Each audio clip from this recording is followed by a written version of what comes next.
Sean ustedes muy bienvenidos a esta primera edición que vamos a hacer de este programa por Visión 33. Este programa al que hemos llamado La Otra Cara. ¿Por qué? Porque contaremos las historias de personajes de aquí de 33. Más adelante se irá sumando más gente. Ahora vamos a contarte la historia de Sergio Pato Mier.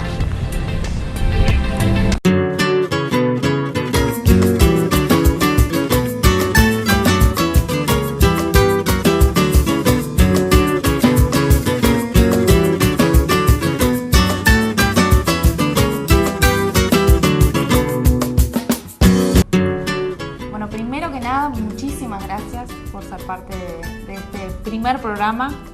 Estás arrancando, así que inauguramos nosotros. Inauguramos contigo. Un honor entonces inaugurar y que tengas mucha suerte. Bueno, que tengan mucha suerte. Muchas gracias. Bueno, como en todos los trabajos, hay cosas que nos gustan mucho, hay cosas que nos gustan más o menos, hay otras en las que nos sentimos más cómodos, que podemos hablarlo con más libertad. Y hay otras que, bueno, si bien no nos gustan tantos, igual hay que hacerlas como en todos los trabajos. No vamos a hablar mucho de política en este programa porque justamente le pusimos la otra cara para mostrar tu historia. Pero sin ninguna duda, al hacerlo con políticos es algo que nace. Que no puede faltar. De toda tu parte política, de todas estas cosas que vemos acá, en el lugar donde estás, que es tu casa del partido, ¿en qué temas te sentís más dispuesto o más... Te entiendo. Más motivado. Ahí está. Y mira, yo te diría que, como no hay que hablar de política, simplemente te voy a contestar la pregunta. Yo en lo que me siento más entusiasta, más motivado, donde pongo mucho énfasis porque es lo que más siento, es en esa lucha desigual que el interior del país tiene con el centralismo montevideano.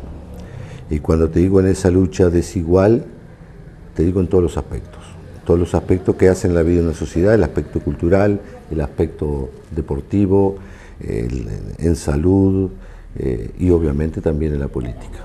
Como que uno siente y quiere transmitir de que para muchos el país termina en Montevideo, termina después del Arroyo Carrasco y el país es uno solo y muchas veces los ciudadanos del interior sentimos que somos tratados como ciudadanos de segunda, aún en política.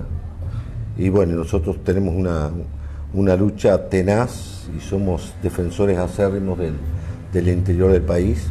Y creemos que en política, porque esta es la primera pregunta de política, que en política se le deben abrir las puertas de la política grande y las puertas de la gestión pública a ciudadanos del interior y que vivan en el interior.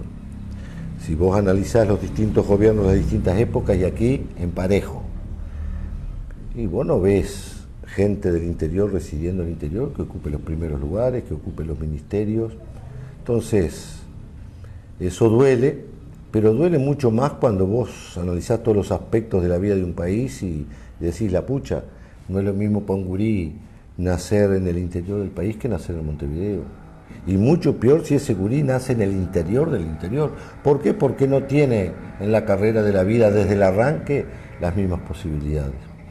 Y yo creo que el sector político al que pertenezco, que es la Liga Federal, y la 40, justamente una de las banderas que enarbolamos es la defensa del interior del país.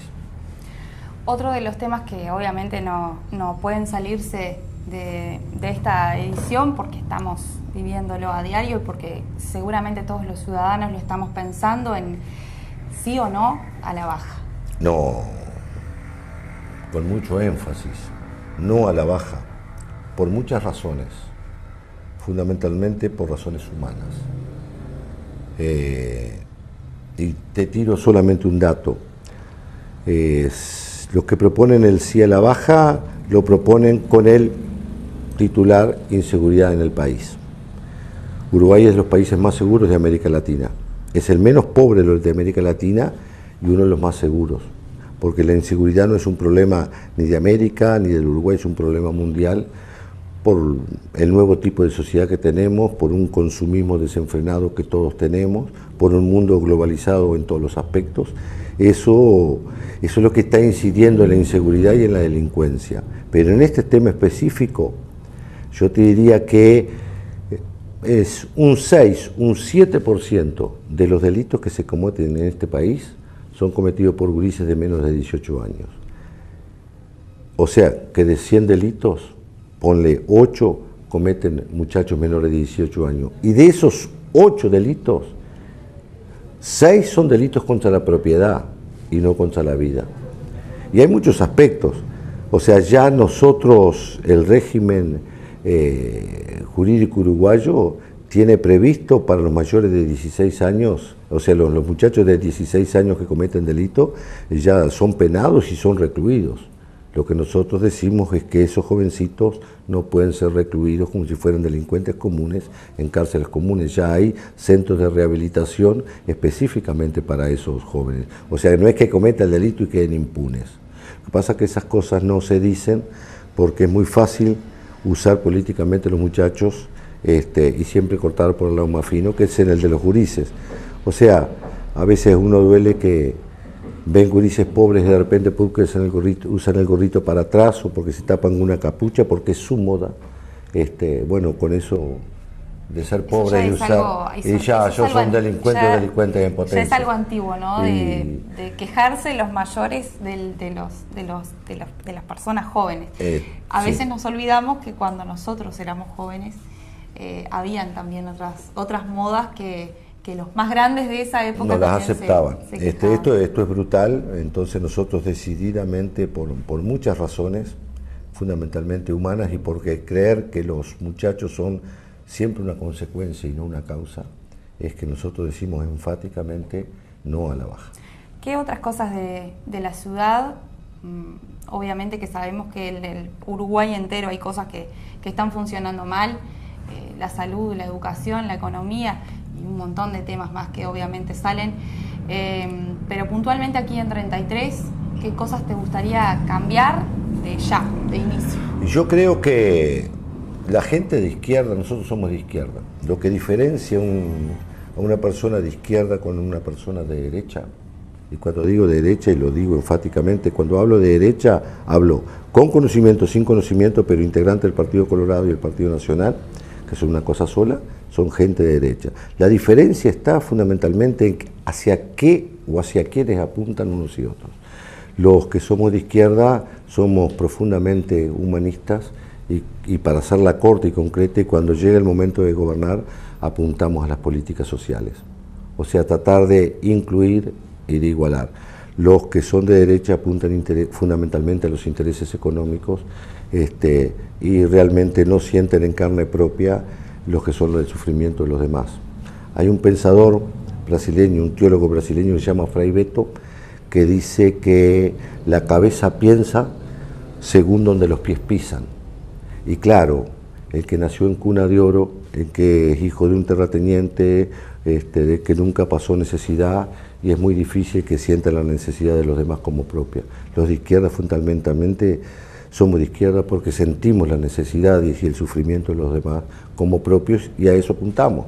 Cuando uno dice se hicieron más de 50.000 operaciones de ojos, cada ojo vale $2.000, y te dicen se gasta mucho en política social, y uno dice caramba, sí, gastamos millones de dólares en operaciones de ojos. O sea, ¿y está mal? Yo creo que está muy bien, que todo gasto que se haga en política social está bien hecho, más allá de que la mejor política social es el empleo.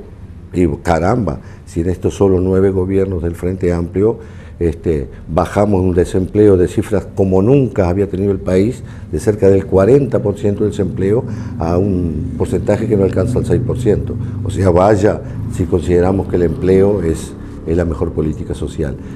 Y te digo en todos los aspectos, antes que tomáramos el país, y hace 9 años que no es nada en la vida de un país, antes que tomáramos las riendas del país, solamente tenían asistencia médica los trabajadores formales. Ahora tienen los trabajadores formales, los hijos de los trabajadores informales, los jubilados, los pensionistas, las mujeres. O sea, y en un año vamos a llegar al 100% de una educación igual para todos, porque a veces a los ricos le molesta asistirse en el mismo lugar que los pobres. Entonces ahora el pobre puede elegirse o si se asiste en el hospital, o si se asiste en el IAC, o si no les gusta una atención puede cambiar. O sea, eso es política de igualdad y de inclusión. Y hablamos de salud, y hablamos de empleo, y hablamos de bajar los índices de la pobreza, y hablamos de bajar los índices de la indigencia, y la tarjeta social, y hacia el futuro hablamos del plan que es el buque insignia de nuestro próximo gobierno, de la programación para seguir haciendo inclusión social, el Sistema Nacional de Cuidados, que es sucintamente el Sistema Nacional de Cuidados, es un sistema donde el propio Estado se va a encargar de aquellos que tengan ancianos a su cargo, de aquellos que tengan de repente sus abuelos, sus papás, a los que hay que brindarle una atención permanente, o aquellos que tengan un hijo o un familiar con discapacidad a su cargo, bueno, que esas personas puedan insertarse en la vida social y en el mercado del trabajo, porque el propio Estado se va a encargar de pagarle a un cuidador especializado para que, digamos, esa persona que antes tenía, no digo esa carga, porque eso cuidar a un hijo que esté enfermo no es nunca una carga, o un abuelo, un familiar, pero sí que esas personas que no podían hacer su propia vida y su propia realización lo pueden hacer, porque el propio Estado se va a encargar de que esos ancianos, de que esos niños estén perfectamente cuidados y que su madre pueda salir perfectamente al mercado de trabajo. Son políticas de inclusión social, orgullosamente decimos que son políticas de inclusión social, orgullosamente decimos que en 9 años el gobierno del Frente Amplio ha hecho más que los gobiernos blancos y colorados en sus más de 150 años de historia. Lo decimos y están las cifras, y está el reconocimiento internacional. Bueno, ni hablar, uno se pone a hablar de política y no parecería la idea, y me parece muy bien tu idea, pero ni hablar, que antes no se respetaba ni el ahorro, porque no hay que olvidarse mucho de lo que fue el corralito bancario, cuando aquel que tenía cierta capacidad de ahorro ponía su platita en el banco y juntando pesito a pesito de repente para comprarse su autito, o para veranear en el verano, o para mejorar su casita, y después tenía que ir a golpetear puertas a los bancos y hacer cola para que le devolvieran de a poquito sus ahorritos, porque los bancos se habían fundido. ¿Quién los había fundido? Esa es la pregunta que hay que hacerse. ¿Quiénes son los apellidos que fundieron los bancos? ¿Quiénes son los apellidos que votaron las leyes que llevaron al Uruguay al borde del default? El default, para que la gente entienda, es la no capacidad de pago de un país de su deuda. Son los mismos apellidos que ahora aparecen diciendo no hablemos del pasado, miremos hacia adelante. Pato, ¿qué le falta como ciudadano? Olvídate de que sos político y pensá que sos un ciudadano más. ¿Y qué pensás que hoy en día puntualmente le hace falta a 33? A 33 le hace falta muchísimas cosas. Le sigue faltando empleo, le sigue faltando más equidad social. Siempre estamos en la cola. Uno analiza todos los departamentos del país y Flores, 33, siempre en todos los índices estamos de arriba hacia abajo en el segundo lugar. O sea, a 33 le faltan muchas cosas. Yo creo que le falta mejorar su infraestructura, más allá de que se han prometido terminales y servicios de ómnibus, no ha aparecido nada, han quedado en promesas electorales. Le falta infraestructura, le falta mejoramiento de la ciudad en todos sus aspectos. El tránsito es un desastre, la limpieza es un desastre, el estado de las calles es vergonzoso. Le falta credibilidad en los políticos, la gente no cree y tiene razón para no creer. O sea que 33 tiene muchos planes, pero hay que concretarlo. 33 va a ser un polo de desarrollo, yo no tengo dudas, pero claro, siempre se ponen palos en la rueda. Antes que me lo pregunte, yo estoy 100% a favor de la minera de Aratirí, pero también estoy 100% a favor del medio ambiente, porque parecería que ahora se polariza, si está a favor de una cosa, parecería que está en contra de la otra. Yo creo en Aratirí, creo que va a ampliar Aratirí cuando salga, y ojalá salga, va a ampliar a toda la gente de 33, y esa es la mejor política social. O sea, 33 tiene posibilidad de desarrollo. Mucha gente, cuidando sus propios intereses económicos, mucha gente se opone a Aratirí, se opone a todas posibilidades de avance, porque hay gente a los que igual no les gusta la igualdad social y no le conviene que haya trabajo, porque de repente va a tener que pagar un pesito más. Las pruebas están, Las pruebas están. Muchos, los que ahora dicen por la positiva, han votado en contra de todas las leyes sociales que mejoran la clase pobre. Votaron en contra de la ley de 8 horas de los trabajadores rurales. Votaron en contra de las domésticas que tuvieran sus derechos. Votaron en contra de la tarjeta de la equidad social. O sea, votaron sí a favor de todas las leyes que destruyeron al país. Pero claro, ahora hay que mirar hacia adelante.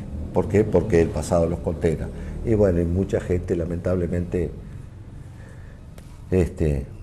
compra figuritas en la televisión, en una campaña política que cada vez pierde más ideología, en una campaña política que cada vez se vuelve más superficial, y de lo que se habla son de las piruetas, y si hacemos la bandera o si no hacemos la bandera. Esa es la realidad. Y bueno, nosotros pensamos así, le defendemos estas cosas con mucho énfasis, pero con mucho respeto también, porque creo que nosotros también, los Frente Amplistas, somos los responsables de la convivencia social. Nos sentimos responsables también de la convivencia social. Me gustaría que me mostraras tu historia. Una larga historia. Bueno, yo soy olimareño, nací hace 59 años, un 27 de junio, hasta eso, ¿viste? 27 de junio fue el golpe de Estado. Cuando yo cumplía 18 años, que tenía el derecho a ser ciudadano, fue el golpe de Estado, el 27 de junio, el día de mi cumpleaños. Nací en el barrio Tanco, en esa época se nacía en casa de familia, me atendí con una partera, al que fue a llamar un señor muy conocido, 33, que le decían el compadre Rapay, en un ranchito muy, muy humilde. Después mi madre era maestra y entonces anduvimos mucho en la vuelta con mi hermano mayor. Mis hermanas no eran nacidas, somos 5, 2 varones y 3 mujeres. Anduvimos mucho en la vuelta con mi madre, según la escuela que le tocaba, íbamos nosotros. Mi padre era sastre. Después se tuvo que reconvertir porque él era sastre, pero después vinieron los trajes a confesión, hechos a medida, ¿verdad? Los trajes, entonces aparecieron las tiendas y se hacían, entonces tenía problemas laborales, digamos. Y fue policía de calle, policía de segunda. Problemas económicos siempre tuvimos. Éramos realmente, yo no te digo una familia que tenía dificultades para comer o ese tipo de cosas, porque te mentiría, pero sí, y lo digo orgullosamente, de comer 10, 12 días arroz blanco o comer un pan viejo de 3, 4 días, muchísimas veces. Porque mi padre, además, estoy muy orgulloso de mis padres, de mi madre, que era una tigra, y de mi padre, más allá de que mi padre era alcohólico. Y es muy difícil vivir con un alcohólico. Pero eso no me quita de decir que mi padre tenía hermosos valores humanos, era un amigo de aquellos. Era un hombre tan solidario que era capaz de cobrar el sueldo y dárselo todo a personas que se lo precisaban, aún a desmedro de su propia familia que también la precisaba. ¿Sabes qué me gustaría? Que me acompañaras hasta ese lugar donde naciste. Sí, yo te acompaño. Obviamente que yo nací en un ranchito y eso ya no existe, cambiado. Y después viví mis primeros años en el barrio Tanco y en el barrio Yerbal, está todo cambiado, pero me siento muy orgulloso de los lugares de donde nací, me siento muy orgulloso de la dignidad de la pobreza que viví, porque los pobres generalmente son más dignos que los ricos. Y bueno, entonces no, ¿por qué negar todo este tipo de cosas? Si me emociono cuando lo digo, ¿por qué negarlo si yo digo que soy orgullosamente pobre de nacimiento? Y que eso quizás es lo que me ha llevado a no plantearme como motivo de vida el obtener grandes cosas. Yo por ejemplo, nunca tuve casa propia, siempre alquilé. Ahora mi madre falleció hace muy poco y vivía en una cooperativa de vivienda, un sistema de vida que a mí siempre me gustó. Y bueno, mi mamá falleció y siempre quiso que yo viviera en su casa, en esa cooperativa de vivienda.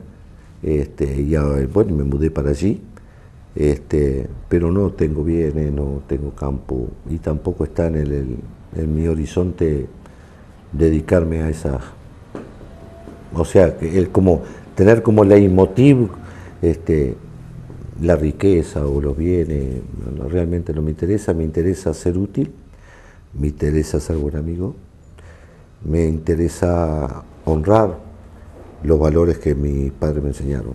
Mis padres, una maestra y el otro alcohólico, me interesa la decencia, me interesa la hidalguía, me interesa el entregarme a los demás y sentirme útil y alegrarme cuando puedo echar una mano a alguien. Esas son las cosas que a mí me hacen feliz. Obviamente mi familia, mi mujer, mis hijos, mis hermanos, mis sobrinos. Cosas sencillas de un hombre sencillo.